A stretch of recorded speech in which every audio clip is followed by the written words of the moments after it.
খালি পাট কাঠিটা থাকে 1300 টাকা পড়ে তারা 3 বেলা খাবার। আর 3 বেলা বাড়িতে খাবার, এই খাবারটাই দি না। পাট কেউ কাটিয়ে দিতে যাচ্ছে না, মরে সব শোন হয়ে যাচ্ছে।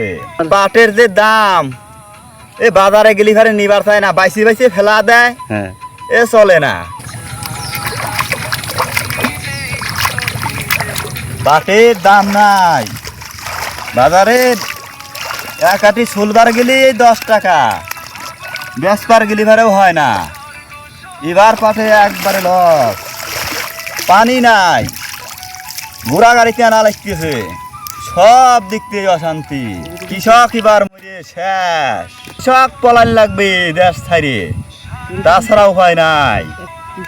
দেশ ছাড়িয়ে দিয়ে দিয়ে চলে আসা লাগতেছে, কোনো উপায় নাই, লোক পাওয়া যাচ্ছে না। এবার পাট নিয়ে পড়ছে বিপদে।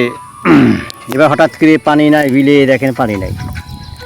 এক এক পাখিতে এবার খরচ হচ্ছে কত মিরাজ সাহেব? এবার খরচ তো মেলা, কাটায় 7,000, আচ্ছা।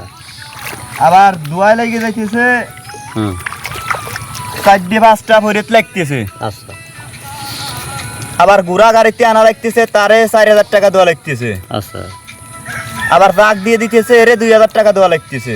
হুম, এ নিয়ে তাতে পরে ইসিটটা থাকে না, খালি পাট কাঠিটা থাকে। 1300 টাকা পড়ে তারা 3 বেলা খাবার। আর 3 বেলা বাড়িতে খাবার, এই খাবারটাই দি না। আরে পেরা রে, পাট নিয়ে পাট এই কোন শালা আবিষ্কার করেছে এই পাট? হ্যাঁ, এই পাট আবিষ্কার করছে কোন শালা? হ্যাঁ, আর এবার এই অবস্থা পাটের। এবার এই অবস্থা পাটের। আর পাটের দাম কত করে যাচ্ছে আর এবার? পাটের যে দাম, এ বাজারে গেলি ঘরে নিবার চায় না, বাইসি বাইসি ফেলা দেয়। হ্যাঁ, এ চলে না। পাট চাষ করতে গেলে জীবন শেষ, প্যারা। অথচ পাটের দাম এখন আস্তে আস্তে কমতেছে, পাটের দামটা একটু বাড়াইতে হবে, তাহলে কৃষক বাঁচবে না, কৃষক বাঁচবে না। কৃষক এবার সব দিক থেকেই ধরা এই বছরে শেষ, ঠিক আছে।